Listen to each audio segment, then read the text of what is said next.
Here we are on a job site in Columbus, Wisconsin. This is a new family dental center that's being erected right now at this point. And on this job, we're putting in 24 vertical loops. Vertical loops means that we're boring like a 4 or 5 inch hole. We're dropping the pipe down into the hole, and we grout that hole closed so that we have good contact between the pipe and the ground itself. If we don't have that contact, then we're not going to get the heat transfer that we actually need to condition the building. What type of pipe is used for a geothermal loop field? It's not something that you buy at your local home and garden store or your local hardware store. This pipe is HDPE, high density polyethylene pipe. It was originally manufactured for the underground gas industry. Okay, this pipe is made specifically for geothermal. It is manufactured to the ATSM standard of 3408. Okay, it's available in sizes, I believe, up to 20 inch in the industry, which is a rather large pipe.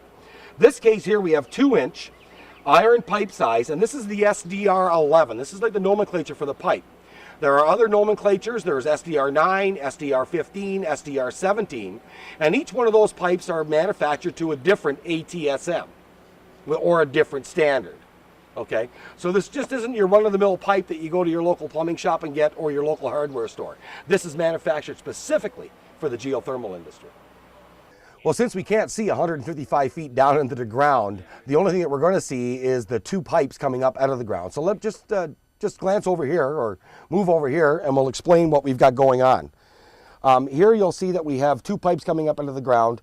This is bored down to 155 feet, 205 feet, 305 feet. It's all done with the design of the loop field as to what size pipe that we use and how deep we go. Okay, and what we got 2 pipes. So those 2 pipes at the very bottom, so 155 feet down, are joined with what we call a U-bend. And the U-bend is basically a 180-degree polyethylene transition that joins this pipe and this pipe together. Okay, so we're basically just circulating it, hence the name loop. Makes sense, right? So when we got these coming up, the next thing that happens is that we drop the pipe down into the borehole. And at the same time, we use a tool called a tremie pipe. And these boreholes have to be grouted. And the grouting process is there so that we have contact between the pipe itself and the ground. Okay, air is an insulator, so if we just drop those pipes down into the ground and never grouted it so that it's in contact with the ground around it, we would get no heat transfer. So it's very important on a vertical bore that the vertical bores are grouted. And again, to provide contact with the pipe to the ground itself for transfer, either in the heating mode when we're extracting from the ground, or in rejection mode when we're dumping heat into the ground per se. So we're installing a loop field here. Now this is a vertical loop field. Correct. How many tons are being installed here for this dental clinic? 24 ton. 24 tons. 24 wow. ton. Wow, rather large vertical loop field. Now obviously I can see here that you've already got the vertical bores installed. Mm-hmm. And now it looks like we're bringing them all back into a trench, and we're going to join these all together. Correct. Yep. What process do we use to join all these pipes together? Obviously it's one big loop, right? Correct. So we have to join it all together so it works with it works as one big system, correct? Yes. So what's the process called, Tony? Can you step us through that and how that works? Yeah. Well, socket fusion is 2-inch pipe and smaller. Okay. Socket fusion is the way to go. Larger pipe, sometimes we use butt fusion as well. Butt fusion, that's when you're taking 2 pieces of pipe and just butting them together of the same Correct. size? Correct. Okay. And either way, you're basically melting both ends of the pipe and putting them together. So it's got to get pretty hot to do that then. Yes, yes. So quite warm. So you're going to step us through, and this is socket fusion. Yes. Okay, okay. So we're going to actually just put a coupler on the end of this 1-inch, this is 1-inch pipe. 1-inch and pipe. This is a 1-inch coupler. Wow, the coupler is much thicker than the pipe. Yeah, typically all the fittings will be of thicker material. So when these are melted together, obviously they become one piece. Is that joint stronger than the pipe itself? Yeah, it's actually stronger than just a regular pipe. Than just a regular itself. pipe. Yeah. Wow. Yep. Well, we've got, I guess, what we call an iron down here, a socket fusion iron. Yep. Here, let me grab this. Yep. What can I do to help here? Let me hold the pipe for you. This a 2-man operation or a 1-man operation? 2-man operation is definitely a lot easier. Okay. And typically what you're going to do is have some type of depth gauge. Okay. So you're melting the correct length of pipe. Okay, gotcha. We have a clamp here to clamp that. Was that called a cold ring? Absolutely. Called a cold ring, okay. Yep. And I just know this stuff because I know this stuff. Pull the cap back off.